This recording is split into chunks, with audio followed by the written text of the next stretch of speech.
Welcome back. केम series 2021 के अंदर हम लोग प्रारंभ कर रहे हैं हाइड्रोकार्बन का सेकंड पार्ट, और इस पार्ट के अंदर हम हाइड्रोकार्बन्स के नामकरण की प्रक्रिया की चर्चा करेंगे, जिसके अंदर विभिन्न प्रकार के विभिन्न पद्धतियों से जो नामकरण दिए जाते हैं वो नामकरण किस तरीके से हम प्रदर्शित करते हैं, किसी दिए गए यौगिक का नामकरण कैसे किया जाता है, इस तरह के कुछ प्रश्न महत्वपूर्ण होते हैं और इस तरह के प्रश्न एग्जाम के अंदर पूछे जाते हैं। तो वो हम प्रारंभ करने जा रहे हैं थ्योरी केम सीरीज 16 पार्ट को, और इस पार्ट के अंदर हम चर्चा करेंगे हाइड्रोकार्बन की नामकरण पद्धतियां। यहाँ पर हम हाइड्रोकार्बन और उनके व्युत्पन्न के नामकरण की मुख्य दो पद्धतियों के बारे में चर्चा करेंगे, जिसके अंदर पहली है साधारण नामकरण पद्धति या कॉमन नोमेनक्लेचर सिस्टम कहलाता है, और दूसरी पद्धति को हम कहते हैं IUPAC या international union of pure and applied chemistry के द्वारा जो नामकरण पद्धति प्रक्रिया प्रदर्शित की जाती है उसकी बात करेंगे। और यहाँ पर हम IUPAC के अंदर जो ऑर्गेनिक कंपाउंड है या कार्बनिक यौगिक है उनके नामकरण की जो पद्धतियां यहाँ पर लेंगे वो सामान्यतः हम ब्लू बुक के अंदर जो टॉपिक्स या प्रक्रियाएं दे रखी है, जो कि IUPAC के द्वारा छापी जाती बुक है, उस बुक के अंदर ब्लू बुक के नियमानुसार जो IUPAC पद्धति के अंदर कार्बनिक यौगिकों का नामकरण किया जाता है, उस पॉइंट्स के आधार पर हम नामकरण पद्धति को प्रदर्शित करेंगे। तो हम प्रारंभ कर रहे हैं नामकरण पद्धतियां, जिसमें हम हाइड्रोकार्बन और उनके व्युत्पन्न की चर्चा करेंगे। और हाइड्रोकार्बन व्युत्पन्न के नामकरण को हम दो भागों में यहाँ पर डिवाइड कर रहे हैं। पहला पार्ट है जिसको कहा जाता है साधारण नामकरण पद्धति कॉमन नोमेनक्लेचर सिस्टम, और सेकंड है IUPAC नोमेनक्लेचर सिस्टम। इसमें पहला हम साधारण नामकरण पद्धति को अगर प्रदर्शित करें तो कार्बनिक यौगिकों में सरलतम रूप में यदि कार्बनिक यौगिकों का नामकरण करना है तो कम से कम हम दो भाग में इसको विभाजित करते हुए नामकरण को प्रदर्शित करते हैं। पहले पार्ट के अंदर हम यहाँ पर साधारण नामकरण पद्धति में लेंगे कार्बन रहित क्रियात्मक समूह युक्त यौगिकों का नामकरण, अर्थात ऐसे कार्बनिक यौगिक जिसमें क्रियात्मक समूह में कार्बन नहीं होता है उनका नामकरण कैसे किया जाता है उसकी चर्चा करेंगे। और उसमें आपके आता है पहला यहाँ पर है एल्किल हैलाइड, दूसरा है एल्कोहल और तीसरा है यहाँ पर कीटोन दे रखा है। तो यहाँ पर इन तीन के नामकरण के अंदर यहाँ पर कार्बन युक्त क्रियात्मक समूह है, लेकिन चूंकि दोनों तरफ एल्किल समूह है और क्रियात्मक समूह का कार्बन श्रृंखला के बीच में आ रहा है, इसलिए इसके नामकरण के लिए हम यही तरीका काम में लेंगे। कार्बन युक्त क्रियात्मक समूह की पद्धति वाला तरीका काम में नहीं आएगा। तो ये ध्यान रखना, हम तीन के लिए नामकरण कर रहे हैं। तो अगर इस रूप में कोई भी यौगिक दिया गया है R के साथ X, तो यहाँ पर दिया गया R वास्तव में एल्किल समूह है, इसलिए इसका नाम लिखा जाएगा पहले, और यहाँ पर जो भी हेलोजन होगा क्लोराइड, ब्रोमाइड, आयोडाइड, तो वहां पर उसका नाम उसके बाद में प्रदर्शित किया जाएगा। यहां पर दिया गया R एल्किल समूह वास्तव में क्या है, हाइड्रोकार्बन में से एक हाइड्रोजन कम करने के बाद बचे समूह को हम R या एल्किल समूह कहते हैं। और यहां पर R में यदि सामान्य सूत्र लिखा जाए R का तो CnH2n+1 के द्वारा प्रदर्शित करते हैं। हम सामान्यतः यहाँ पर संतृप्त हाइड्रोकार्बन में से एक हाइड्रोजन कम करके एल्किल समूह को प्रदर्शित करेंगे।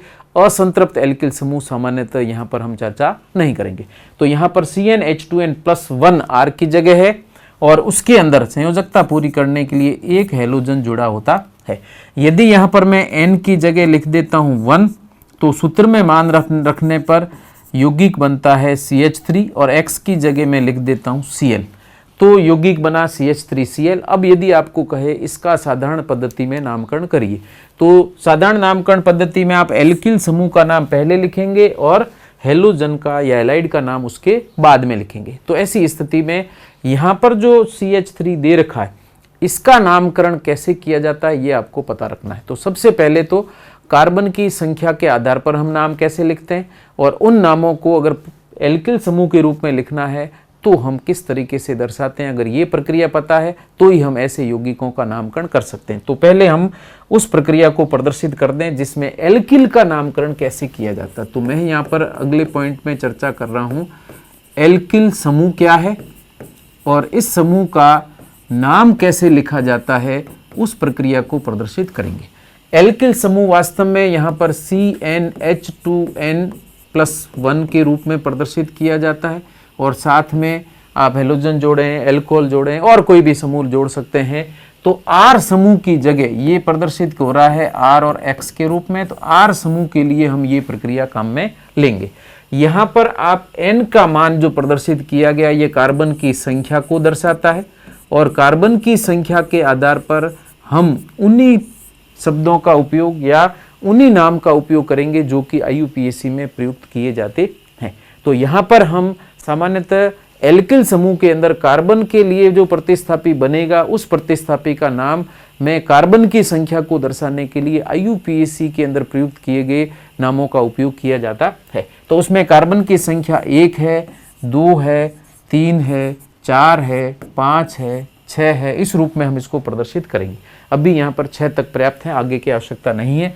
अगर एक कार्बन कहीं पर भी दे रखा है तो उसके लिए IUPAC के अंदर इसका नाम होता है, वही हम यहाँ पर काम में लेंगे और IUPAC में इसका नाम प्रदर्शित किया जाता है 1 के लिए मैथ, 2 के लिए एथ, 3 के लिए प्रॉप, 4 के लिए ब्यूट, 5 के लिए पेंट, 6 के लिए हेक्स।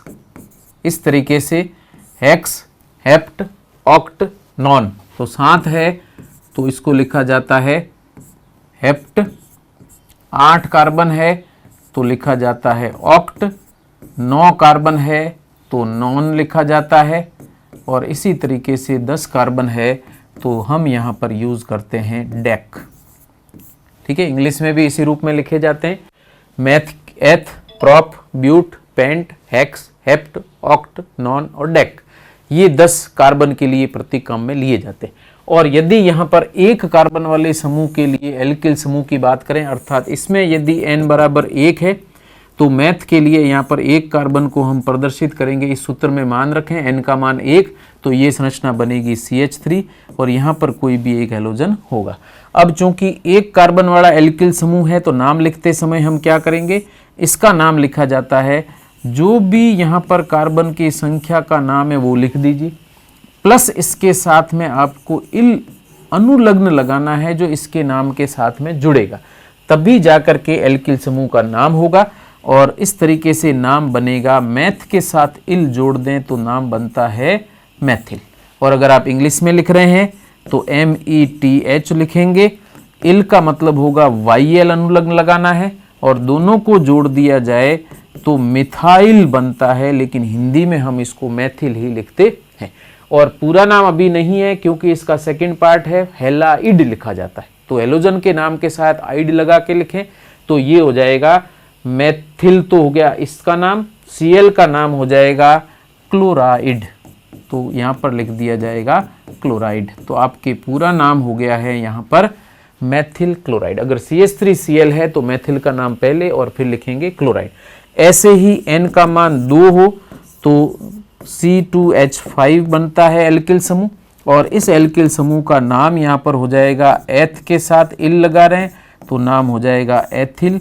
इंग्लिश में भी लिखेंगे तो ETHYL लिखा जाएगा। ऐसे यदि N का मान मैं 3 कर देता हूँ तो C3 और H7 हो जाएगा। और इसके अंदर R एल्किल समूह के लिए नाम हम लिखेंगे तो कार्बन है 3, तो 3 के लिए लिखा जाएगा प्रॉप और फिर लगाना इल, तो ये हो जाएगा प्रोपिल। लेकिन प्रोपिल के अंदर 2 तरह के समूह निर्मित होते हैं। कौन कौन से हैं ये आपको ध्यान रखना। प्रोपिल में या तो अंतिम कार्बन से हाइड्रोजन हटे, क्योंकि इसमें 2 प्रकार के हाइड्रोजन, या तो लास्ट वाला कार्बन है उसका हाइड्रोजन हट जाए तो भी प्रोपिल बनता है, और यदि बीच वाले कार्बन का CH3 CH CH3 में से बीच वाले कार्बन का हाइड्रोजन हट जाए तो भी प्रोपिल बनता है। अब यहाँ पे सूत्र तो दोनों का C3H7 ही रहेगा, लेकिन नाम में आपको ध्यान रखना, अगर सीधी श्रृंखला के अंदर अंतिम कार्बन से हाइड्रोजन हटा है तो हम इसको जनरली प्रयुक्त करते हैं N प्रोपिल, अर्थात नॉर्मल प्रोपिल कहलाता है। नॉर्मल प्रोपिल का मतलब रेखीय प्रोपिल के लिए हम प्रक्रिया दर्शाते हैं। जबकि यदि बीच वाले कार्बन के लिए है तो बीच वाले कार्बन में ये जो समूह है इस समूह को कहा जाता है आइसो समूह, और ऐसी स्थिति के अंदर इसको हम नाम देते हैं आइसोप्रोपिल। तो ये नाम हो जाएगा आपके आइसोप्रोपिल। तो एक हो गया N प्रोपिल, दूसरा हो गया आइसोप्रोपिल। ऐसे यदि 4 कार्बन दिए गए हैं तो क्या स्थिति रहती है, यदि N का मान 4 दिया जाए तो सामान्य सूत्र C4H9 होता है। ये एल्किल समूह है, लेकिन इसके अंदर 3 संरचनाएं निर्मित होगी, जिसमें CH2 और लास्ट वाले कार्बन का हाइड्रोजन यदि हट गया है तो ऐसी स्थिति के अंदर इसका नाम ब्यूटिल तो होगा लेकिन सीधी श्रृंखला में है, इसलिए इसको हम नाम देंगे एन ब्यूटिल। हिंदी में भी आप इसी रूप में लिखेंगे और इंग्लिश में होगा तो एन ब्यूटिल नॉर्मल ब्यूटिल के रूप में लिखा जाएगा। एन स्मॉल लेटर में लिखना, फिर डैश लगाना, फिर ब्यूटिल लगा के लिखेंगे। आगे हेलोजन है, एल्कोहल है, जो भी समूह उसका नामकरण हम एल्किल समूह के नाम ले रहे हैं। ऐसे ही सेकेंड आता है, यदि CH3, CH2, CH और CH3, इसमें यदि सेकेंड वाले कार्बन का एक हाइड्रोजन कम कर दिया जाए तो भी एल्किल समूह बनेगा। प्रतिस्थापी यहाँ पर हेलोजन यहाँ जुड़ जाएगा। तो ऐसी स्थिति में इस समूह के लिए चूंकि ये सेकेंडरी कार्बन है इसलिए इसका नाम लिखा जाता है द्वितीयक ब्यूटिल, और अगर हम सिंपल रूप में लिखें तो सेकेंडरी ब्यूटिल के नाम से इसको प्रदर्शित किया जाता है। और एस का मतलब सेकेंडरी, या हिंदी में इसको हम द्वितीयक ब्यूटिल के नाम से प्रदर्शित करते हैं। इल अनुलग्न लगेगा ही, ब्यूट 4 कार्बन के लिए नाम आ गया, फिर इल अनुलग्न लगाकर नाम लिखेंगे, लेकिन संरचना क्या है उसके लिए या तो एन लिखा जाएगा एस। एन कब लेना है? लास्ट वाला कार्बन या सीधी श्रृंखला में अंतिम कार्बन का हाइड्रोजन कम हो गया। बीच वाले कार्बन का है तो एस ब्यूटिल या सेकेंडरी ब्यूटिल हो जाएगा। इसका अन्य समूह भी बनता है, किस तरीके से देखिए, इस तरह की संरचना भी हो सकती है और यहाँ पर CH2 में से एक हाइड्रोजन हट गया है तो ये अन्य समावयवी और बनेगा। तो ऐसी स्थिति में अगर इस तरह की संरचना बनती है तो इस तरह की संरचना के लिए नाम हमने पहले लिया था कौन सा? आइसोकाम में लिया था। तो जैसे पहले हमने प्रदर्शित किया था आइसोप्रोपिल किस तरह की थी, जिससे बंद खाली है वहां पर 2 CH3 अंतिम कार्बन से जुड़े या इस कार्बन से 2 CH3 जुड़े, तब हमने शब्द काम में लिया था कौन सा? आइसो, फिर डैश लगाया, फिर प्रोपिल लिखा था। ऐसे ही अब यदि यहाँ पर हम बात करते हैं तो वो सेम संरचना है तो इसके लिए भी आइसोकाम में लिया जाएगा। लेकिन चूंकि कार्बन की संख्या पहले 3 थी अब हो गई 4, तो ऐसी स्थिति में अंतिम सिरे पर यदि C और CH के साथ 2 CH3 जुड़े हैं तो इस प्रकार के एल्किल समूह के लिए आइसो पूर्व लग्न काम में लिया जाएगा। तो जो संरचना बताएगा तो ये हो जाएगा आइसो, डैश लगाएंगे, बाकी नाम में कोई परिवर्तन नहीं करना है, ब्यूटिल एज इट इज लिखा जाता है और इसको कहेंगे हम आइसो ब्यूटिल। इसी तरीके से एक और स्थिति बनती है जिसके अंदर CH3 के बाद में C, यहाँ पर भी एक CH3 है, ये बंद खाली है, एक CH3 ये भी, यहाँ पर भी 4 कार्बन है, लेकिन जिस कार्बन का हाइड्रोजन हटा है वो कार्बन अन्य 3 कार्बन से जुड़ा है, इसलिए इसको कहेंगे हम तृतीयक कार्बन। और इसलिए इस ब्यूटिल के नाम से पहले हम तृतीयक शब्द का उपयोग करेंगे, या इंग्लिश में लिखेंगे तो टर्सरी होता है इसलिए टी लिखेंगे और टर्सरी ब्यूटिल लिखा जाता है, या हिंदी में यदि हम सिंपल लिखें तो तृतीयक और डैश करेंगे और फिर लिखा जाता है ब्यूटिल।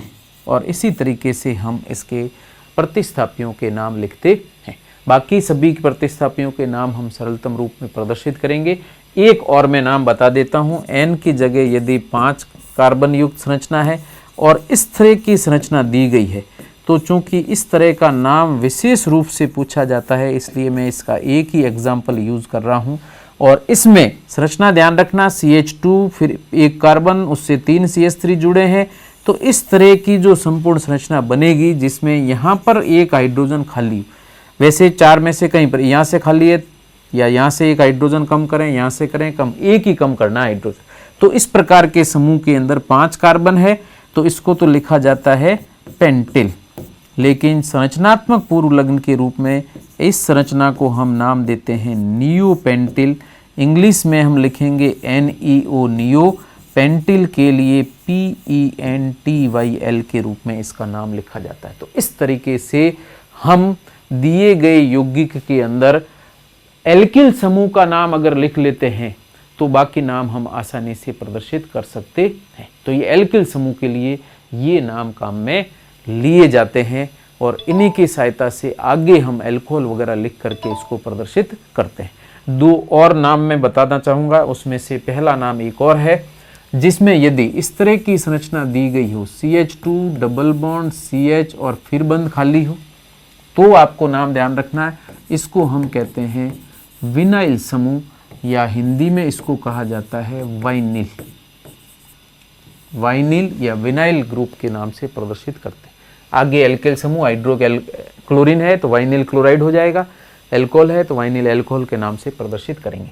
इसी तरीके से यदि ये संरचना इस रूप में दे रखी है, CH2 डबल बॉन्ड CH, फिर CH2 दे रखा है, एक बंद यहाँ खाली है, तो इस तरह की संरचना कहीं पर भी दी गई हो तो इसको हम कहते हैं एलिल, और हिंदी में भी हम इसको एलिल करके प्रदर्शित करते हैं। और आगे नाम जो भी प्रतिस्थापी जुड़ा होगा उसका नाम जोड़ दिया जाता है। एलिल एल्कोहल है या एलिल क्लोराइड है, एलिल ब्रोमाइड है, आयोडाइड है, उस रूप में हम इसको प्रदर्शित करते हैं। एक और प्रक्रिया आप ध्यान रखेंगे, अगर एरोमेटिक रिंग के रूप में बेंजीन वलय दे रखी है और उसके साथ में CH2 दिया गया है तो इसके लिए हम शब्द काम में लेते हैं बेंजिल, BENZYL, बेंजिल कहा जाता है, या हिंदी में लिखेंगे तब भी हम इस रूप में बेंजिल नोट करते हैं। तो बेंजिल होगा, अगर क्लोराइड है तो बेंजिल क्लोराइड, एल्कोहल है तो बेंजिल एल्कोहल। समूह ध्यान रखना, बेंजीन रिंग और CH2 है तो बेंजिल कहना है, नहीं तो बेंजिल नहीं कहा जाएगा। अगर केवल बेंजीन रिंग दे रखी है और उसके ऊपर का एक बंद खाली है या उसका हाइड्रोजन हट गया है, या इसी को हम C6H5 के रूप में प्रदर्शित करें, एक बंद खाली है, तो ऐसी स्थिति में इसका नाम हम लिखते हैं फेनिल। स्पेलिंग भी ध्यान रखना, हिंदी में भी हम इसको इस रूप में प्रदर्शित करते हैं, फेनिल कहा जाता है। तो ये दोनों प्रक्रियाएं ध्यान रखें। तो वाइनिल, एलिल, बेंजिल और फेनिल, ये नाम, इसके अलावा ब्यूटिल के अंदर, पेंटिल के अंदर जो नाम प्रदर्शित किए गए हैं, ये नाम आपको पता होने चाहिए। और उसके बाद हम नेक्स्ट प्रक्रिया के अंदर जो भी समूह इसके साथ जुड़ा होगा उसी आधार पर नामकरण करते हैं। तो हम वापस चलते हैं पुरानी प्रक्रिया के अंदर, जिसमें हमने शुरू किया था यहाँ से R एल्किल समूह का नाम। अब चूंकि CH3 का नाम हम प्रदर्शित कर चुके हैं, इसको कहेंगे एक कार्बन के लिए मैथ, इल लगाना है मैथिल, और Cl को कहेंगे क्लोराइड, तो यौगिक का नाम हो जाएगा यहाँ पर मैथिल क्लोराइड।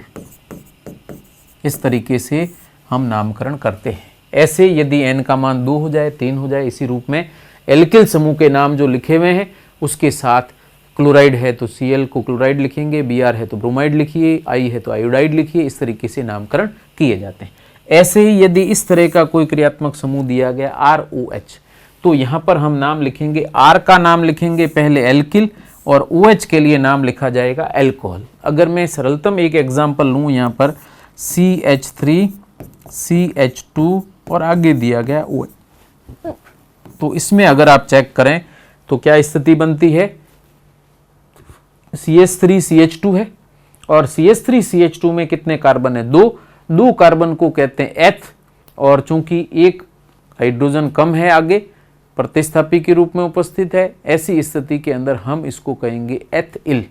क्या कहेंगे, एथिल। तो इसमें एल्किल समूह की जगह लिखा जाएगा, इस समूह की जगह लिखेंगे 2 कार्बन वाला एथिल, और फिर OH के लिए नाम आता है एल्कोहल। तो जैसे Cl के लिए क्लोराइड लिखा था, ऐसे OH के लिए लिखिए एल्कोहल, और ये यौगिक का नाम हो जाएगा जिसको कहते हैं एथिल एल्कोहल। और एथिल एल्कोहल मदिरा के अंदर जो पीने के लिए प्रयुक्त किया जाता है वही एथिल एल्कोहल है। मेथिल एल्कोहल जहरीला होता है, मेथिल एल्कोहल CH3OH होता है, जहरीला है, वो नहीं है। और गैस या आपके जो एल्कोहल के अंदर अल्कोहल पीने से जो मृत्यु होती है, उसमें जो एल्कोहल पॉइजनस एल्कोहल के रूप में प्रयुक्त होता है वो कौन सा है, मेथिल एल्कोहल अर्थात CH3OH है, तो वो पॉइजनस एल्कोहल है। जबकि सामान्यतः मदिरा या शराब के अंदर प्रयुक्त किया जाता है वो है एथिल एल्कोहल। ठीक है, इसका एक निश्चित मात्रा में बना हुआ विलयन ही हम प्रयुक्त करते हैं, प्योर नहीं होता है, उसी को मदिरा कहते हैं, और प्योर है तो एथिल एल्कोहल के नाम से हम इसको दर्शाते हैं। तो उसमें ये क्रियात्मक समूह उपस्थित रहता है। ऐसे ही अगर 3 कार्बन है तो नॉर्मल प्रोपिल एल्कोहल हो जाएगा, आइसोप्रोपिल एल्कोहल हो जाएगा। इस तरीके से हम एल्किल समूह के साथ जहाँ OH जुड़ा है, एल्किल समूह के नाम पहले हमने लिखे वो लिखिए और OH की जगह एल्कोहल लगा करके नामकरण कर सकते हैं। तीसरा एग्जाम्पल यहाँ पर लिया गया कीटोन का, जिसमें 2 एल्किल समूह एक CO से जुड़े। तो 2 एल्किल के लिए हम यूज करेंगे डाई एल्किल, और फिर CO के लिए हम क्रियात्मक समूह का नाम लिख देंगे क्या, कीटोन। तो CO के लिए लिखा जाएगा कीटोन, और एल्किल समूह के लिए हम डाई एल्किल या दोनों अलग अलग एल्किल है तो एल्किल एल्किल कीटोन के नाम से दर्शाया जाता है। मैं इसके नामकरण की प्रक्रिया यहाँ प्रदर्शित करता हूँ, चेक करें। मैं बात कर रहा हूँ कीटोन की। कीटोन के अंदर क्रियात्मक समूह होता है RC≡OR, जिसे एग्जाम के अंदर ऐसे भी दिया जाता है COR, तो भी कीटोन ही मानना है, या फिर इसी को हम C≡O ऊपर लिख के भी दर्शाएं तो भी कोई दिक्कत नहीं है। R की जगह समूह बदलते जाते हैं।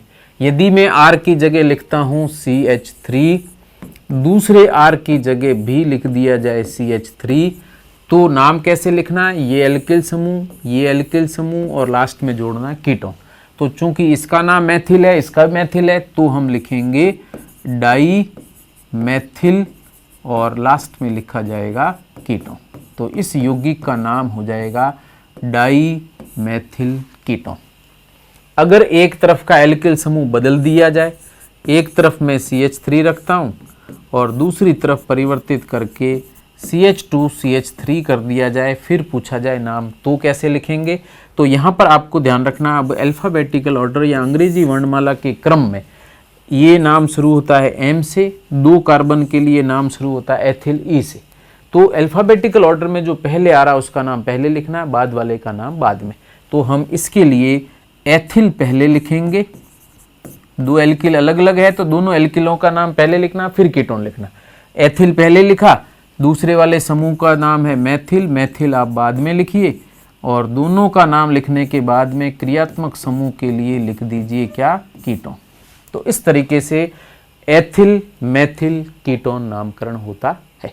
इसके अलावा भी यदि बेंजीन रिंग दे रखी है तो भी नामकरण कर सकते हैं। बेंजीन रिंग है, CO है, फिर CH3 दिया है, तो इसका भी अगर साधारण नामकरण पद्धति में नाम लिखा जाए तो CH3 और इसमें C6H5 को फेनिल कहते हैं और CH3 को मैथिल कहते हैं। तो पहले नाम कौन सा हो जाएगा? M से लिखा जाएगा, MNOP आता है तो M पहले P बाद में, तो M का नाम पहले लिखिए, नाम हो जाएगा मैथिल, और उसके बाद में लिखिए फेनिल, और फिर CO के लिए नाम लिखिए कीटोन। तो मैथिल फेनिल कीटोन के रूप में इसका नामकरण किया जाता है। और वापस ध्यान रखना, कार्बन इसमें क्रियात्मक समूह में है, लेकिन चूंकि इसका कार्बन श्रृंखला के मध्य में आता है, इसलिए हमेशा ही हम यहाँ पर इसका नामकरण कार्बन रहित क्रियात्मक समूहों की तरह ही करते हैं, और इसीलिए इसका नामकरण किया जाता है कीटोन। कीटोन में इस कार्बन को काउंट नहीं करना है, ये जरूर ध्यान रखना। बाकी हम नामकरण उसी प्रक्रिया के द्वारा प्रदर्शित करते हैं। तो साधारण नामकरण पद्धति में एल्किल, एलाइड, एल्कोहल और एसीटोन या कीटोन जो कहते हैं, उनके नामकरण हमने यहाँ पर लिखे। इसमें इनके कुछ साधारण नाम भी ध्यान रखना, जैसे डाईमेथिल कीटोन है, इसको एसीटोन भी कहा जाता है, इसी को एसीटोन कहते हैं। और यह एसीटोन नेल रिमूवर के अंदर प्रयुक्त किया जाता है, नेल पॉलिश रिमूवर के अंदर प्रयुक्त किया जाता है। नेल पॉलिश जो नाखून रंगने के लिए हम काम में ले रहे हैं, नेल पॉलिश, उस नेल पॉलिश को अगर सूखने के बाद हटाना है तो हटाने के लिए हम सामान्यतः एसीटोन का उपयोग करते हैं, जबकि नेल पॉलिश के विलायक के रूप में किसका उपयोग किया जाता है? तो ध्यान रखना, एस्टर का उपयोग करते हैं। तो ये प्रक्रिया हो जाएगी। इसी तरीके से मैथिल फेनिल कीटोन का भी कॉमन नाम है, वो भी एक साधारण अतिरिक्त नाम भी याद रखना, इसको हम कहते हैं एसीटोफिनोन कहा जाता है, नाम है एसीटोफिनोन। क्लियर है? एसीटोन डाईमेथिल कीटोन को कहते हैं, एसीटोफिनोन मैथिल फेनिल कीटोन को कहा जाता है, और नामकरण के अंदर हम आसानी से इसको प्रदर्शित कर सकते हैं। नेक्स्ट में हम बात करते हैं, ये प्रक्रिया ले चुके हैं। नेक्स्ट है सेकंड पार्ट। साधारण नामकरण पद्धति में पहले लिया था हमने कार्बन रहित क्रियात्मक समूह यौगिकों का नामकरण साधारण पद्धति में, अब हम सेकंड पार्ट यूज कर रहे हैं और इसको कहेंगे हम कार्बन युक्त क्रियात्मक समूह है तो ऐसे यौगिकों का नामकरण कैसे किया जाता है। तो कार्बन युक्त क्रियात्मक समूह वाले यौगिकों का साधारण पद्धति से यदि नामकरण करना है तो हम इस सूत्र का उपयोग करते हैं, और सूत्र कहता है कि ऐसे यौगिकों में मूल नाम पहले लिखा जाएगा और फिर उसके बाद में हम अनुलग्न जोड़ करके नाम को पूरा करते हैं। तो इस प्रकार के नाम को लिखने के लिए दो पार्ट ध्यान रखने, मूल नाम कैसे लिखना है या कहाँ से आएगा, और फिर अनुलग्न आपको याद रखना है कहाँ से आएंगे। दोनों को प्लस करके जोड़िए, जोड़ करके यौगिक का नाम लिख सकते हैं। तो यौगिक का नाम हम लिखते हैं, मूल नाम कार्बन की संख्या को प्रदर्शित करता है। जो यहाँ पर मूल नाम है ये किसको दर्शाएगा, कार्बन की संख्या को दर्शाता है। लेकिन यहाँ पर वापस ध्यान रखना, ये IUPAC नाम से भिन्न है। साधारण नामकरण पद्धति में जो कार्बन की संख्या के साथ नाम लिख रहे हैं वो भिन्न है। इससे पहले हमने एल्किल समूह में जो नाम लिखे थे वो नाम IUPAC नाम की तरह ही थे, जो कि एल्किल के रूप में लिखे जाते हैं। क्लियर है, ध्यान रखना। एल्किल के अंदर जो नाम लिखा जाता है वो कार्बन की संख्या का नाम IUPAC से लेकर लिखते हैं, जिसमें इल अनुलग्न लगाया जाता है। जबकि यहाँ पर अगर कार्बन युक्त क्रियात्मक समूह है तो यहाँ कार्बन की संख्या के लिए प्रयुक्त किया गया मूल नाम IUPAC नाम से भिन्न होगा, ये जरूर ध्यान रखना। जैसे IUPAC में एक कार्बन के लिए हम मैथ यूज करते हैं, लेकिन यहाँ पर हम क्या प्रयुक्त करेंगे, फॉर्म यूज करेंगे। और फॉर्म कब काम में लेना है, जब कार्बन युक्त क्रियात्मक समूह वाला कोई भी यौगिक है तभी, जिसमें कीटोन शामिल नहीं है। इसके अलावा कोई भी कार्बन युक्त क्रियात्मक समूह वाला यौगिक है, जैसे कार्बोक्सिलिक अम्ल है, एसिल क्लोराइड है, इसके अलावा आपके एल्डिहाइड है, इसके अलावा यदि एस्टर है, एनहाइड्राइड है, तो उनके लिए हम इस नामकरण पद्धति का उपयोग करते हैं। तो यहाँ पर आपको ध्यान रखना, एक कार्बन है तो आपको लिखना है फॉर्म, दो कार्बन के लिए है या दिए गए यौगिक में दो कार्बन है तो एसिड लिखना है, ACET लिखना है। तीसरे में तीन कार्बन है तो इसको लिखा जाता है प्रोपियोन, आगे नाम जोड़ना है तभी पूरा होगा। अभी ये अधूरा नाम है, सिर्फ मूल नाम है, आगे अनुलग्न जोड़ेंगे तब यौगिक का नाम होगा प्रोपियोन। चार कार्बन के लिए ब्यूटिर, BUTYR ब्यूटिर। पांच कार्बन है तो इसके लिए वेलर शब्द काम में आता है, VALER। तो आपको ये नाम अलग से ध्यान रखने पड़ेंगे। साधारण पद्धति में कार्बन की संख्या के आधार पर नाम लिखने हैं, तो जिसमें क्रियात्मक समूह भी कार्बन है तो उस कार्बन को भी शामिल करते हुए हम नामकरण करते हैं, जिसमें एक कार्बन के लिए फॉर्म, दो के लिए एसिड, तीन के लिए प्रोपियोन, चार के लिए ब्यूटिर, पांच के लिए वेलर शब्दों का उपयोग किया जाता है। ये आपको याद रखने पड़ेंगे और फिर अनुलग्न याद रखने पड़ेंगे, और उसके बाद फिर नाम लिखने में दोनों को सिर्फ जोड़ना है और कुछ नहीं करना। तो नेक्स्ट हम बात करते हैं, यौगिक दिया गया है, क्रियात्मक समूह है और अनुलग्न दिए गए। अपने यहाँ पर हम चर्चा कर रहे हैं तीन की। पहला है RCHO, दूसरा RCOH, तीसरा है RCOR। तीन क्रियात्मक समूह दिए हैं एल्डिहाइड का। एल्डिहाइड के अंदर R एल्किल समूह को बाकी C डबल बॉन्ड O के साथ H जुड़ा हो तो एल्डिहाइड कहलाता है। कार्बोक्सिलिक अम्ल में R C double bond O के साथ में OH जुड़ा हो तो इसको कार्बोक्सिलिक अम्ल कहते हैं।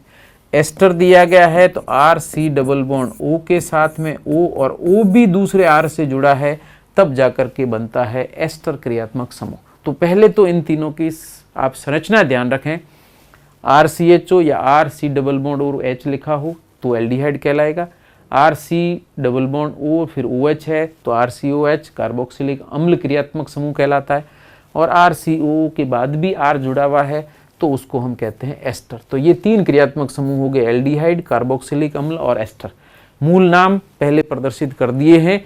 और यहाँ पर हम बात कर रहे हैं अनुलग्न की। अनुलग्न का मतलब है दिए गए यौगिक के अंदर नाम के अंत में जुड़ने वाले भाग को अनुलग्न कहा जाता है। पहले जुड़ने वाले को पूर्वलग्न कहते हैं, तो बाद में जुड़ने वाले को हम अनुलग्न कहते हैं। तो यहाँ पर अनुलग्न के रूप में प्रयुक्त करेंगे एल्डिहाइड अगर ये क्रियात्मक समूह दिया है। एक अम्ल प्रयुक्त करेंगे यदि COH दिया गया है, और यदि OH यूज करेंगे यदि आपको एस्टर क्रियात्मक समूह दिया है। तो आपको पहचान ध्यान रखनी है। इसके लिए हम सीधा ही एल्डिहाइड लिखेंगे, इसके लिए हम एक एसिड करके लिखेंगे अनुलग्न, जो कि मूल नाम पहले से दिया गया है।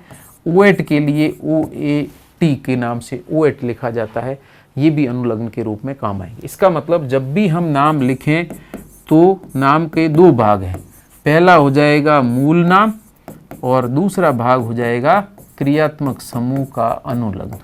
क्रियात्मक समूह का अनुलग्न, इन दोनों को जोड़ करके ही हम नाम लिखते हैं। एग्जाम्पल में लेता हूं पहले एल्डिहाइड का। एल्डिहाइड में आर की जगह आपको प्रक्रिया बता रखी है, आर की जगह क्या क्या एल्किल समूह आते हैं, नाम भी सेम वही लेने, कोई चेंज नहीं करना, ठीक है। लेकिन यहाँ हम आर का नाम नहीं लिखेंगे, इस आर में जितने कार्बन हैं उनके साथ में अगला कार्बन जोड़ करके नाम यहाँ से प्रयुक्त करने हैं। IUPAC वाले नाम जो एल्किल के लिए लिए थे वो काम में नहीं लेने, लेकिन ये सामान्य संरचना सूत्र को दर्शाने के लिए हम ये तरीका काम में लेते हैं। अब यदि यहाँ पर मैं शुरुआत करता हूँ, क्रियात्मक समूह HCOHO है और इसको यदि मैं ऐसे लिखता हूँ तो आप सबसे पहले ध्यान रखें, क्रियात्मक समूह की पहचान करें, एल्डिहाइड है, ठीक है। फिर नाम लिखने के लिए कार्बन की संख्या, मूल नाम कौन बताता है, कार्बन की संख्या। एक कार्बन के लिए हमने नाम पहले लिया था, कौन सा होता है, फॉर्म। अनुलग्न, इसका CHO का अनुलग्न कौन सा होता है, एल्डिहाइड, जोड़ दीजिए फॉर्म एल्डिहाइड और इसके साथ संधि कर दें तो ये पूरा नाम हो जाएगा फॉर्मेल्डिहाइड। तो फॉर्म प्लस एल्डिहाइड जोड़ के फॉर्मेल्डिहाइड लिखा जाता है और यही HCOHO के द्वारा प्रदर्शित करते हैं। और इस फॉर्मेल्डिहाइड का 40% सॉल्यूशन फॉर्मेलिन कहलाता है। क्या कहलाता है, फॉर्मेलिन। और फॉर्मेलिन क्या काम आता है, मृत जंतुओं के शरीर को संरक्षित रखने के लिए या मृत सजीवों के शरीर को संरक्षित रखने के लिए, जिसमें पादप भी संरक्षित रखने के लिए इसका उपयोग करते हैं और जंतुओं को सुरक्षित रखने के लिए भी इसका उपयोग किया जाता है। जैसे जूलॉजी की लैब के अंदर हम जार के अंदर इन जंतुओं को इकट्ठा करें, रखें, मृत जंतु रखें और उसके अंदर फॉर्मेलिन भर दें, अर्थात फॉर्मेल्डिहाइड का 40% जलीय विलयन भर के उसको ढक्कन लगा के एयर टाइट करके पैक करके रख दें तो जंतु लंबे समय तक उसमें बना रहता है, खराब नहीं होता है, अर्थात प्रिजर्वेटिव के रूप में हम फॉर्मेलिन का उपयोग करते हैं। तो फॉर्मेलिन में किसका यूज़ किया जाता है, फॉर्मेल्डिहाइड का यूज़ करते हैं, ये ध्यान रखना। इसके अलावा मैं यदि एक कार्बन और बढ़ा देता हूँ, CH3CHO है, तो नाम कैसे लिखा जाएगा, तो CH3CHO का नाम लिखा जाता है, 2 कार्बन हो गए एसिड और फिर एल्डिहाइड में साथ में संधि करके जोड़ देता हूँ एल्डिहाइड, तो ये हो जाएगा एसिड एल्डिहाइड। ऐसे ही अगर मैं COH समूह लेके चलता हूँ तो HCOO एक कार्बन वाला कार्बोक्सिलिक अम्ल और उसमें अनुलग्न लगाएंगे एक, तो एक कार्बन के लिए तो आपको एज इट इज लिखना है फॉर्म, फिर अनुलग्न लगाएंगे एक और लास्ट में लिख देंगे एसिड, तो पूरा नाम हो जाएगा फॉर्मिक एसिड। और फॉर्मिक एसिड के बारे में मैं चर्चा बता देता हूँ कि फॉर्मिक एसिड वास्तव में जितने भी प्रकार के जंतुओं में, जैसे लाल चींटियों के काटने पर होने वाली जलन, मधुमक्खी के काटने पर होने वाली जलन, बिच्छू के काटने पर होने वाली जलन या नेटल पादप के अंदर जो कांटे हैं उसके लगने के बाद जो होने वाली जलन है, या ततैये पीले रंग की जो मक्खियां हैं बड़ी वाली, उसके काटने से होने वाली जलन है, ये सभी जलन इस फॉर्मिक अम्ल की वजह से होती है और फॉर्मिक अम्ल हमारे शरीर में जाकर के ये जलन उत्पन्न करता है। तो ऐसी स्थिति में ये फॉर्मिक एसिड आपको ध्यान रखना है। और ये नाम आपने कैसे लिखा, एक कार्बन के लिए फॉर्म और क्रियात्मक समूह है COH, तो इसका अनुलग्न हमने लास्ट में जोड़ दिया एक एसिड। ऐसे ही यदि मैं सेकंड एग्जांपल लेता हूँ, CH3COOH कहा जाए, तो यहाँ पर चूंकि कार्बन कितने हैं, 2 के लिए यूज करते हैं एसिड और अनुलग्न लगा दीजिए एक एसिड, जोड़िए दोनों को, नाम हो जाएगा एसिटिक एसिड। और एसिटिक एसिड सिरका का मुख्य घटक है, सिरका या विनेगर कहते हैं इसको, जिसका मुख्य घटक है। अचार को संरक्षित रखने के लिए हम सिरके का उपयोग करते हैं। तो बाजार से जो अचार आता है उसको लाएं तो उसमें जो खट्टापन आ रहा है वह खट्टापन मूलतः एसिटिक अम्ल के 3 से 4% जलीय विलयन, जिसको सिरका कहते हैं, उसके मिलाने के कारण उसमें खट्टापन होता है। और यह खट्टा पदार्थ या एसिटिक अम्ल मिला करके हम जो अचार है उसको लंबे समय तक खराब होने से बचाते हैं, अर्थात प्रिजर्वेटिव के रूप में इसका उपयोग किया जाता है। तो ये भी आपको ध्यान में रखना है। इसी तरीके से मैं एक और एसिड का नाम बताता हूँ, फिर एस्टर के लिए लेते हैं। एक एसिड है जिसमें 4 कार्बन है, एक CH3 है, दूसरा CH2 है, तीसरा भी CH2 और चौथे कार्बन से क्रियात्मक समूह बना दिया जाए।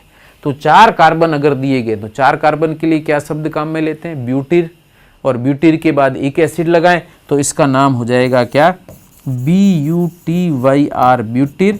फिर एक एसिड के रूप में हम इसका नाम लिखें तो पूरा नाम हो जाएगा ब्यूटायरिक एसिड। क्या नाम हो जाएगा?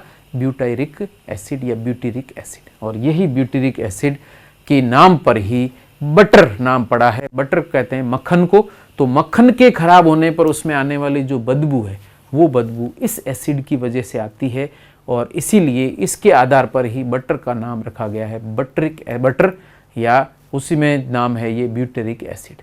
तो बटर से ही इसका नाम लिया गया है ब्यूटेरिक एसिड। तो इस तरीके से 4 कार्बन है तो ब्यूटेरिक एसिड, 3 है तो प्रोपियोनिक एसिड, 2 है तो एसिटिक एसिड, 1 कार्बन है तो फॉर्मिक एसिड। तो फॉर्म, एसिड, ब्यूटाइर, प्रोपियोन, ये प्रोपियोन, ब्यूटाइर और वेलर, ये 5 नाम आपको ध्यान रखने हैं। लेकिन कब काम में लेने? जब कार्बन युक्त क्रियात्मक समूह है तो, नहीं तो काम में नहीं लेने। एस्टर के लिए मैं एक एग्जांपल और लेता हूं। तो एस्टर में क्रियात्मक समूह लिखा जाता है RCOOR। इसको यदि प्रदर्शित करें तो मैं यहाँ पर एक CH3 लेता हूँ, फिर COO लेता हूँ, यहाँ पर भी CH3 लेता हूँ, फिर नाम लिखते हैं। एक एग्जांपल और लेता हूँ जिसमें यहाँ पर CH3, COO, लेकिन यहाँ कर देते हैं C2H5 या CH3, CH2, CH3, तो भी एक ही बात है। अब इसमें नाम लिखने का तरीका क्या है? इसमें थोड़ा सा अंतर है कि इस तरह के यौगिकों के नाम में जो ऑक्सीजन से जुड़ा समूह है, ये ऑक्सीजन से जुड़ा समूह, क्यों ऑक्सीजन से जुड़ा है? क्योंकि इसका संरचना सूत्र इस तरीके से होता है। CO जो पहला दिया गया वो तो R से जुड़ा है, कार्बन से जुड़ा है, अगले वाला ऑक्सीजन है, उसके बाद में फिर R जुड़ा है। तो इस R का नाम आपको सबसे पहले प्रतिस्थापी के रूप में लिखना है, और यहाँ पर जो R प्रतिस्थापी है वो एज इट इज लिखा जाता है, जैसा IUPAC में एल्किल प्रतिस्थापी हमने लिखे थे। तो ये जो गोला मैंने किया है इसका नाम तो प्रतिस्थापी के रूप में एल्किल समूह के रूप में लिखना है, और बाकी सभी गिनती के अंदर आपको क्रियात्मक समूह के कार्बन के रूप में लिखने हैं। तो क्या हो जाएगा? ये सबसे पहले लिखें तो ये CH3 को कहते हैं मैथिल। उसके बाद कार्बन बचे 1 और 2 के लिए अब क्रियात्मक समूह कार्बन युक्त है, तो 2 के लिए यहाँ पर आप एथ यूज नहीं करेंगे, तो क्या यूज करेंगे? एसिड यूज करेंगे। ठीक है। और उसके बाद एस्टर है तो अनुलग्न के रूप में हम प्रयोग करते हैं OAT। ठीक है। तो यहाँ पर आप या 8 यूज करते हैं, तो यहाँ पर हो जाएगा आपके एसीटेट। तो एथिल एसिड 8 करके लिखा जाता है, तो यहाँ पर हो जाएगा एथिल एसीटेट। तो ये नाम लिखा जाएगा एथिल एसीटेट। क्या नाम हो गया? Ethyl acetate. ये मेथिल एसीटेट। अगर यहाँ पर C2H5 की बात करें तो ये लिखा जाता है एथिल एसीटेट। तो इस तरीके से हम इनके नामकरण करते हैं। तो ये हो जाएंगे नाम लिखने का तरीका, और इसके अंदर हम एथिल, एसिड और अनुलग्न के रूप में 8 लगाते हैं। इसका मतलब यहाँ पर जो लिखा गया है ये प्रक्रिया गलत है, इसको आप चेंज कर दें। OAT नहीं है, सिर्फ 8 लिखा जाता है। तो 8 की स्पेलिंग यहाँ पर ATE करके लिखी जाएगी। तो यहाँ पर एस्टर के लिए अनुलग्न हम, चूँकि ये IUPAC नाम से भिन्न है, तो 8 लगा रहे हैं, OAT नहीं लिखा जाता है। तो यहाँ पर हमारे नाम हो जाएंगे, वापस ध्यान से देखना, एथिल एसीटेट। तो यहाँ पर अंग्रेजी में मैं लिखूँ तो C2H5 के लिए लिखे एथिल, 2 कार्बन के लिए लिखा जाता है एसिड, और उसके बाद में ATE लिखना है, OAT नहीं लिखना है। क्या लिखेंगे? ATE। OAT सामान्यतः IUPAC में प्रयुक्त किया जाता है, हम साधारण पद्धति में ले रहे हैं तो आपको यहाँ पर 8 लिखना है, OAT नहीं लिखना है। क्लियर हो जाएगा? तो एथिल एसीटेट, मेथिल एसीटेट, इस तरीके से इनके नामकरण किए जाते हैं। तो ये आपके एस्टर, एल्डिहाइड और कीटोन, एल्डिहाइड और कार्बोक्सिलिक अम्ल, इन तीनों के नामकरण की प्रक्रिया यहाँ पर हमने प्रदर्शित की। इसके अंदर भी अगर मैं एग्जाम्पल इस तरह का देता हूँ तो आप नाम बताएं क्या होता है, चेक करें टेस्ट करके। यहाँ पर दिया गया है बेंजीन वलय। बेंजीन वलय के साथ में यदि मैं CHO लिख देता हूँ तो यहाँ पर नाम लिखने का तरीका थोड़ा बदल जाएगा। तो इस यौगिक का नाम हम लिखते हैं तो उसके लिए अलग तरीका याद रखना है, लेकिन यहाँ पर मैं डायरेक्ट नाम आपको बता देता हूँ। इसको कहते हैं बेंजल्डिहाइड। क्या कहा जाता है? बेंजल्डिहाइड कहते हैं, क्योंकि यहाँ पर जो समूह है वो बेंजल समूह है। बेंजल समूह कौन सा होता है? बेंजीन रिंग है, बेंजीन रिंग के साथ में कार्बन है, और कार्बन की यदि 2 संयोजकताएं खाली है, एक हाइड्रोजन कार्बन से जुड़ा है, तो इस प्रकार के समूह को बेंजल कहते हैं। और फिर क्रियात्मक समूह क्या है, CHO, तो एल्डिहाइड के उसके साथ में जोड़ दिया जाता है, तो ये हो जाएगा बेंजल्डिहाइड। और यदि बेंजोइक अम्ल लिखना हो तो बेंजीन रिंग के साथ में COH है, तो इसको हम कहते हैं बेंजोइक एसिड, अर्थात बेंजो के साथ इक लगाया तो बेंजो समूह कौन सा है ये ध्यान रखना है। अगर बेंजीन रिंग के साथ कार्बन और उसकी 3 संयोजकताओं में से कोई भी हाइड्रोजन से जुड़ी हुई नहीं हो, ध्यान रखना है, हाइड्रोजन से जुड़ी हुई नहीं हो, तब हम इसको नाम देते हैं बेंजो, ऊपर वाले का नाम होता है बेंजल, और इस तरीके से हम नामकरण करते हैं। तो इस समूह का नाम हो गया बेंजो, चूंकि क्रियात्मक समूह COH है तो इक एसिड लास्ट में जोड़ा गया है, तो इस तरीके से नाम हो गया है बेंजोइक एसिड। तो हम एस्टर हो, कार्बोक्सिलिक अम्ल हो, एल्डिहाइड हो, इनका साधारण पद्धति से नामकरण करेंगे। तो चूंकि क्रियात्मक समूह कार्बन युक्त है तो मूल कार्बन श्रृंखला का नाम फॉर्म, एसिड, प्रोपियोन, ब्यूटीर, वेलर के रूप में किया जाएगा, और बाद में इनके निश्चित अनुलग्न साथ में जोड़ करके साधारण पद्धति से नामकरण पूरा करते हैं। तो ये महत्वपूर्ण प्रक्रिया है जो कि आपको ध्यान में रखनी है। नेक्स्ट पार्ट में हम बात करते हैं, अब है IUPAC पद्धति। सबसे सिस्टेमेटिक नोमेनक्लेचर मेथड है, उसी को हम IUPAC पद्धति कहते हैं। और ब्लू बुक में IUPAC में कार्बनिक यौगिकों के नामकरण के नियम लिखे गए हैं, जबकि रेड बुक में IUPAC द्वारा छापी जाती है, उसमें हम अकार्बनिक यौगिकों के नाम लिखते हैं रेड बुक से, और कार्बनिक यौगिकों के नाम हम लेते हैं ब्लू बुक से, और उन्हीं के नियमों के आधार पर हम नामकरण करते हैं।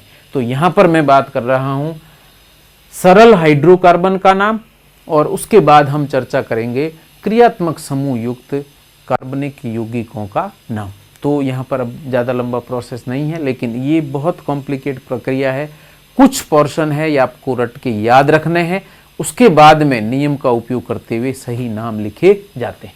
तो यहाँ पर इसको 2 भागों में विभाजित किया है। पहले पार्ट में हम ले रहे हैं सरल हाइड्रोकार्बनों का नामकरण, जिसमें केवल हाइड्रोजन और कार्बन युक्त कार्बनिक यौगिक ही दिए हुए होते हैं, जिसमें कोई अन्य कार्बन और हाइड्रोजन के अलावा तत्व उपस्थित नहीं होता है, कोई क्रियात्मक समूह उपस्थित नहीं है, तब हम ये प्रक्रिया काम में लेते हैं। और इसका नामकरण लिखने के लिए केवल क्या काम में लिया जाएगा, 2 हिस्सों में नाम लिखा जाता है। पहले लिखेंगे मूल नाम और दूसरे भाग में लिखेंगे प्राथमिक अनुलग्न, जो कि अनिवार्य भाग है, और आपको ये भाग साथ में जोड़ना ही है, तब भी IUPAC नाम पूरा होगा।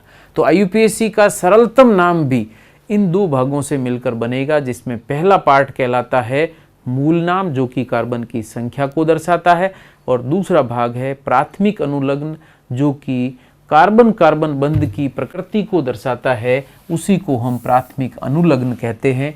और यहाँ पर हम पहले चर्चा कर रहे हैं मूल नाम, और फिर करेंगे चर्चा प्राथमिक अनुलग्न की, फिर इन दोनों को जोड़ के यौगिक के नाम कैसे लिखे जाते हैं उसकी बात करेंगे। तो मूल नाम वास्तव में किसको प्रदर्शित करता है, जैसे ऊपर भी साधारण नामकरण पद्धति में भी मूल नाम कार्बन की संख्या के नाम के को दर्शाता है, लेकिन वहाँ नाम इस IUPAC नाम से भिन्न है। लेकिन यहाँ पर हम कार्बन की संख्या को दर्शाने के लिए इस टेबल का उपयोग करते हैं। इस टेबल के अनुसार कार्बन यहाँ पर दे रखे हैं 1 2 3 4 5 6 7, और नीचे फिर अलग संख्या में कार्बन दे रखे हैं। ये नाम आपको याद रखने हैं, फिर उसके साथ प्राथमिक अनुलग्न याद रखने, फिर संधि करके आपको यौगिक का सरल हाइड्रोकार्बन का नाम लिखना है। तो देखें, 1 कार्बन है तो उसको कहेंगे मैथ, 2 है तो एथ, 3 है तो प्रॉप, 4 है तो ब्यूट, 5 कार्बन है तो पेंट, 6 है तो हेक्स, 7 है तो हेप्ट लिखा जाएगा, HEPT हेप्ट, 8 कार्बन है तो ऑक्ट, 9 कार्बन है तो नॉन, 10 है तो डेक, 11 है तो अनडेक, UNDEC या अनडेक लिखा जाता है, अनडेक, 12 है तो डोडेक लिखा जाता है, 20 है तो इसको आइकोसा बोलते हैं। ठीक है, अगर 12 के बाद 13 है तो जैसे 2 के लिए 12 के लिए डोडेक, 13 है तो ट्राइडेक, टेट्राडेक, पेंटाडेक, हेक्साडेक, ऑक्टाडेक, नोनाडेक, और उसके बाद 20 आएगा तो आप ये नाम जोड़ दीजिए, आइकोसा हो जाएगा। 21 है तो हेन इकोसा कहा जाता है, ठीक है, HEN पूर्व लग्न लगा करके 21 कार्बन है तो हेनिकोसा या HENICUSA हेनाइकोस के नाम से हेनिकोसा लिखा जाता है। तो ये नाम आपको याद रखने हैं और इन नामों का उपयोग करके हम सरलतम कार्बनिक यौगिकों के नाम लिख सकते हैं जो कि हाइड्रोकार्बन के रूप में दिए हैं।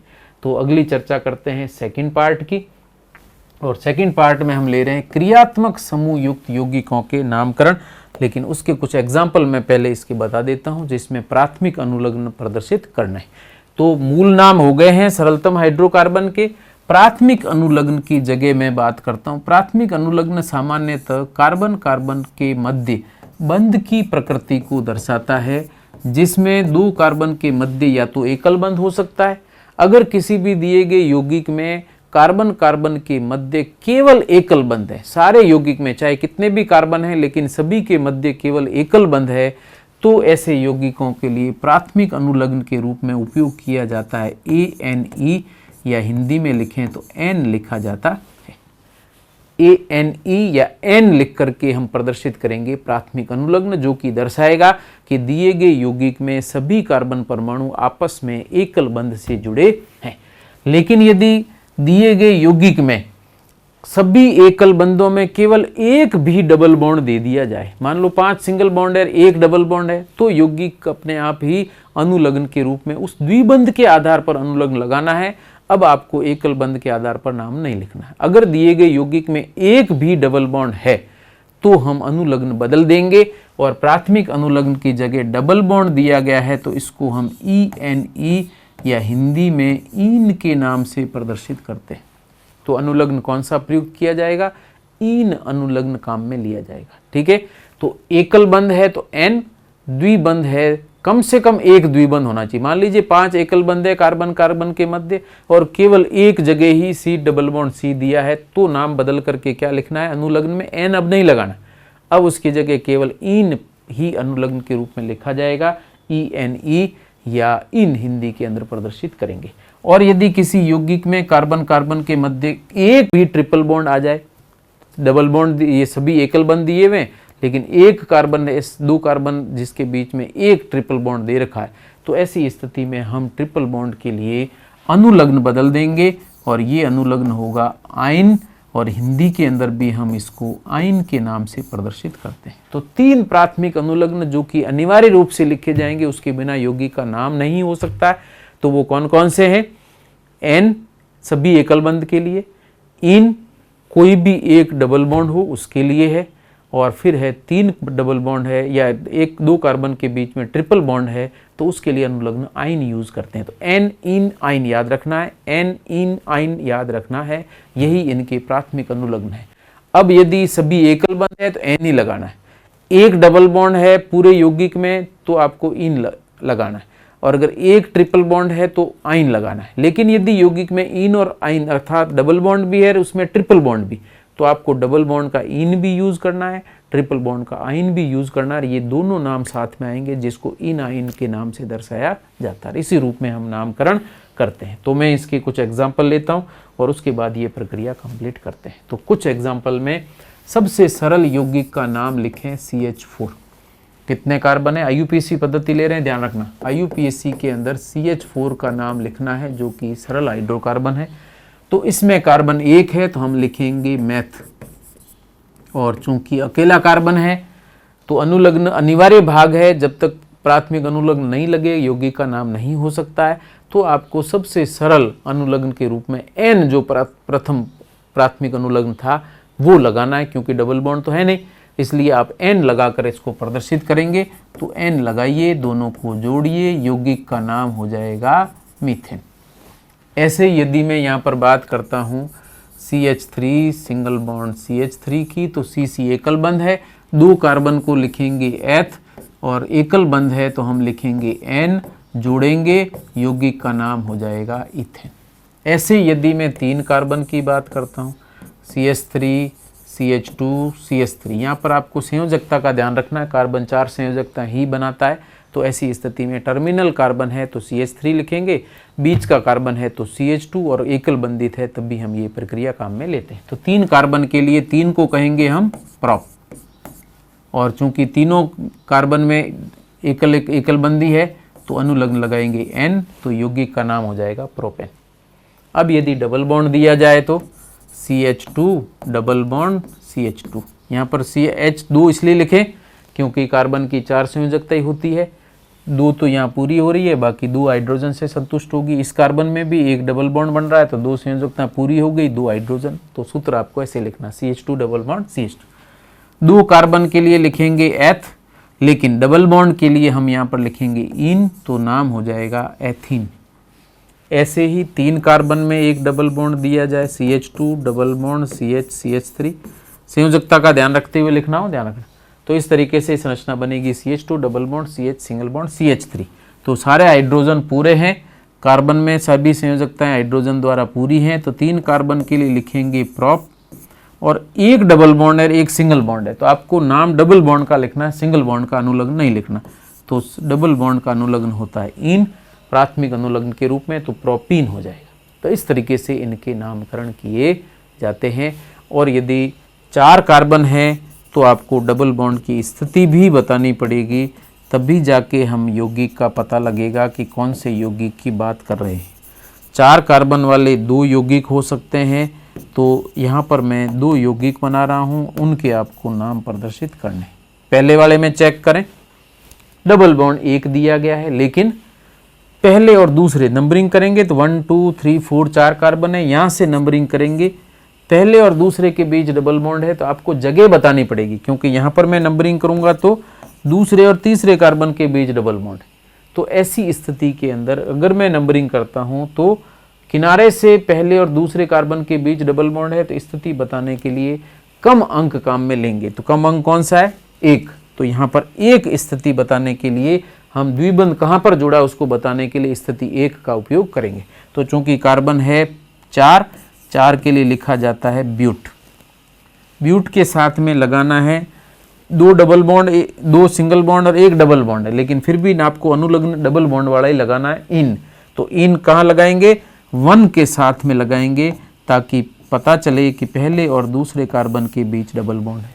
जबकि इसका नाम लिखेंगे तो 4 कार्बन के लिए ब्यूट, दूसरे और तीसरे कार्बन के बीच डबल बॉन्ड है, अर्थात इन कहाँ पर है?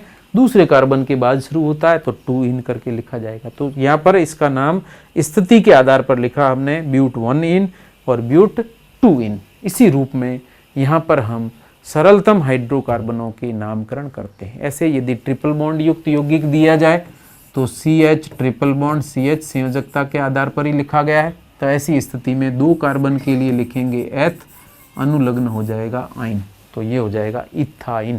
क्या लिखेंगे? इथाइन लिखा जाएगा। ऐसे 3 कार्बन है, प्रोप आइन लिखा जाएगा।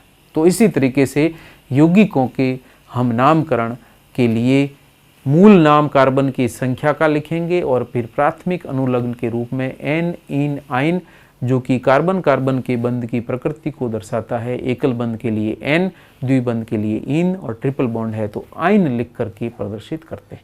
सरलतम रूप में यौगिकों का नामकरण इस तरीके से किया जाता है। अब आप चाहे कार्बन 2 लें, 3 लें, 4 लें, 5 लें, स्थिति के साथ में डबल बॉन्ड ट्रिपल बॉन्ड की स्थिति बताते हुए नामकरण किए जाते हैं।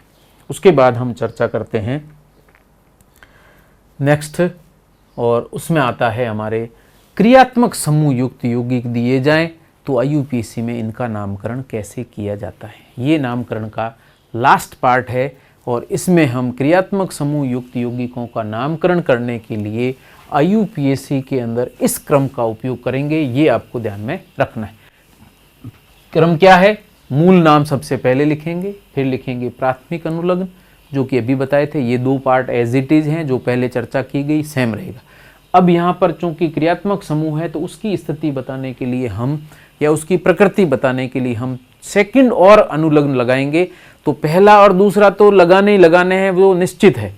तीसरा भी अनुलग्न आप यहाँ लगाएंगे और तीसरा अनुलग्न हो जाएगा द्वितीयक अनुलग्न प्रयुक्त किया जाता है, या सेकेंडरी सफिक्स काम में लिया जाएगा। तो आपको मूल नाम के साथ में 2 अनुलग्न लगाने। प्राथमिक अनुलग्न कार्बन कार्बन बंध की प्रकृति को दर्शाएगा, एन, इन, आइन में से 1 या 2 लगाने।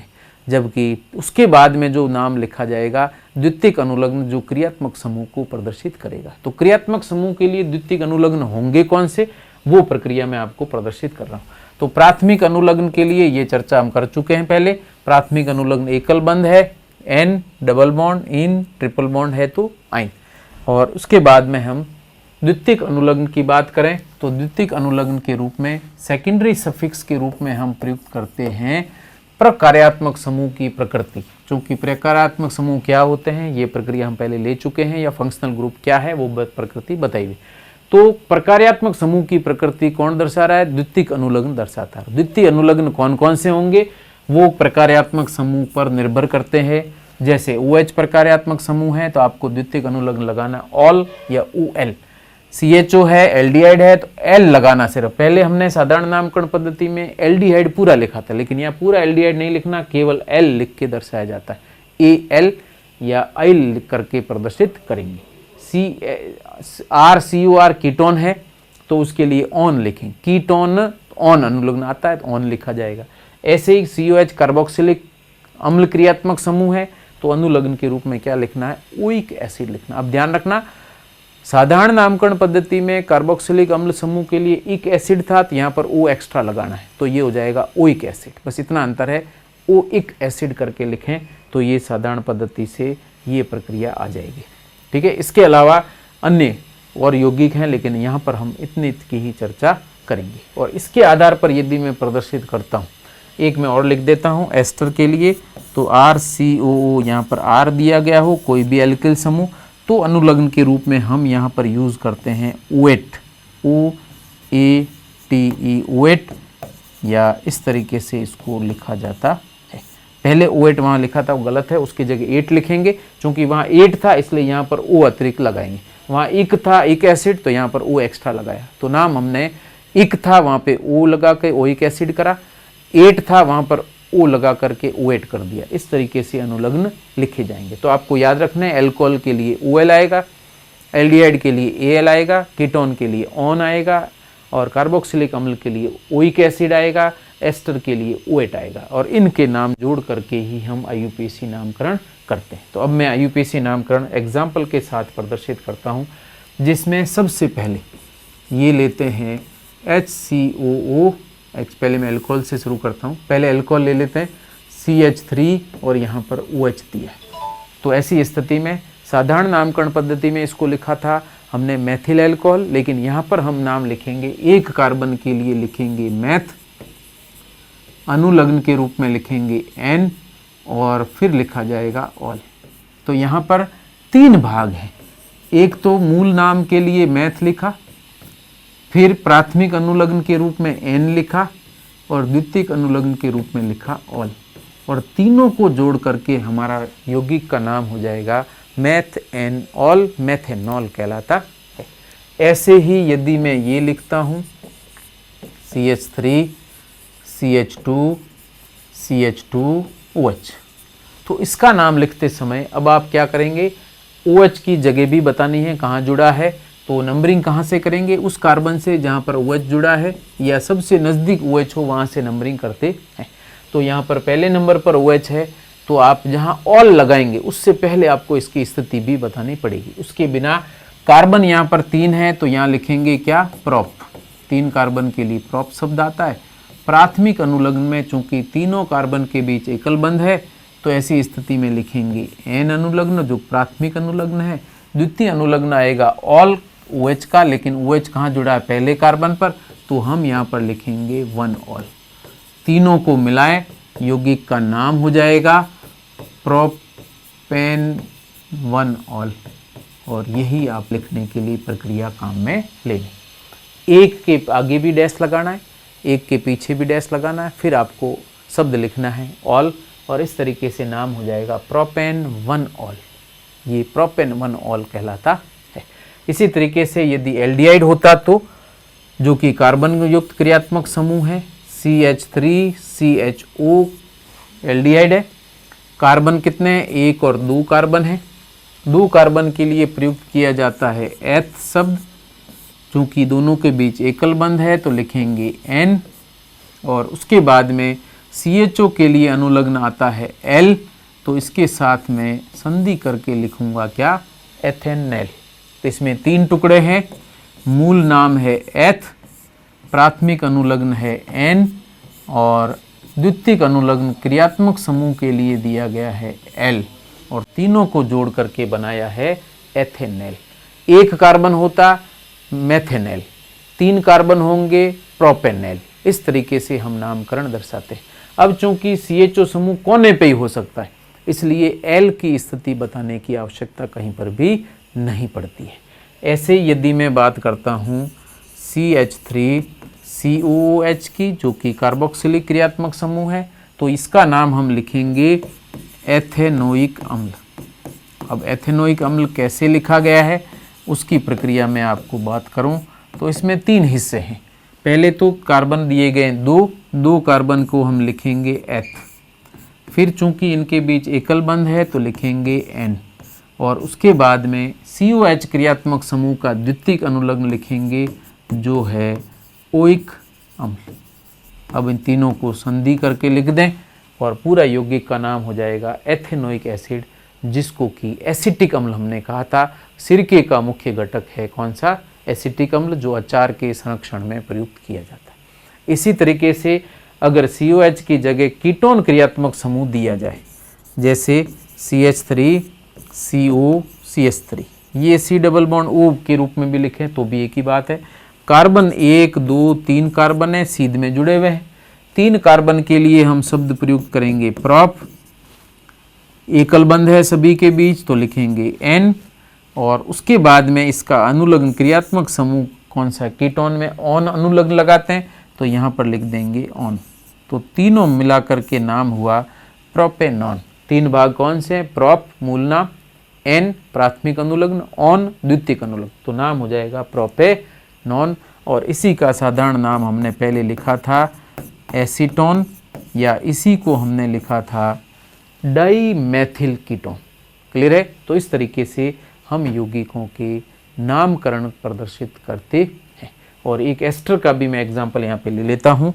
अगर आपको ये एस्टर दिया गया है CH3COOC2H5, इसका नाम आपको IUPAC नाम से अलग से लिखना है, बाकी वाले पूरे समूह का नाम IUPAC से लिखा जाएगा। जैसा कि साधारण पद्धति में भी ऐसा था, इसको एल्किल समूह मान करके नाम लिखते हैं, बाकी सभी का नाम साधारण कार्बन की संख्या के आधार पर नाम लिखा जाता है। तो IUPAC के अंदर नाम लिखते समय भी ये IUPAC नाम का हिस्सा नहीं है, तो इसको हम पहले नाम लिख देंगे एथिल,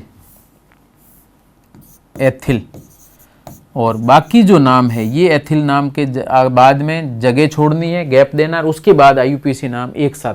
IUPAC नाम है तो एक साथ लिखे जाता है, लेकिन अगर अतिरिक्त भाग है, जैसे एथिल अतिरिक्त भाग है तो इसको अलग लिखेंगे, और बाकी IUPAC भाग है वो पूरा एक साथ लिखेंगे। तो इसको हमने लिख दिया। उसके बाद में संख्या गिनती करें, क्रियात्मक समूह का कार्बन 1, दूसरा कार्बन 2, 2 कार्बन के लिए हम यूज करेंगे एथ। ये कार्बन का मूल नाम हो गया। दोनों के बीच में क्या है, एकल बंध, तो इसको लिखेंगे N। एथ के साथ N जोड़े, मैंने संधि कर दिया, एथेन हो गया। उसके बाद में क्रियात्मक समूह का द्वितीय अनुलग्न लगाना है, और द्वितीयक अनुलग्न में ये चूंकि एस्टर क्रियात्मक समूह है, कौन सा है, एस्टर है, और अगर एस्टर दिया गया है तो इसका अनुलग्न होता है OH। तो अनुलग्न के रूप में हम एथेन के साथ में OH लिखें तो एथेनोएट लिखा जाता है। तो पूरा IUPAC नाम हो जाएगा एथिल एथेनोएट। एथिल के बाद गैप देना है, और एथेनोएट में कहीं पर भी गैप नहीं देना है, तो ये नाम हो जाएगा एथिल एथेनोएट IUPAC नाम। और इसी का साधारण नाम हमने पहले लिखा था एथिल एसीटेट कहलाता है, वो कि साधारण नामकरण पद्धति में नाम लिखते हैं। तो इस तरीके से दिए गए कार्बनिक यौगिकों के हम साधारण पद्धति से और IUPAC पद्धति से नामकरण कर सकते हैं। और इस नामकरण की प्रक्रिया के अंदर जो महत्वपूर्ण पॉइंट्स थे वो मैंने बता दिए हैं। बाकी आप कितनी प्रैक्टिस करते हैं उसके आधार पर इनके नामकरण कंप्लीट होते हैं। नेक्स्ट क्लास के अंदर मैं कुछ यौगिक लेकर के उनके नाम की चर्चा करूंगा, और वो क्लास हम नेक्स्ट क्लास के रूप में प्रदर्शित करेंगे। तब तक हम यहाँ से इस प्रक्रिया को कंप्लीट कर रहे हैं, फिर नेक्स्ट टॉपिक और महत्वपूर्ण लेकर वापस प्रारंभ करेंगे। Thank you so much.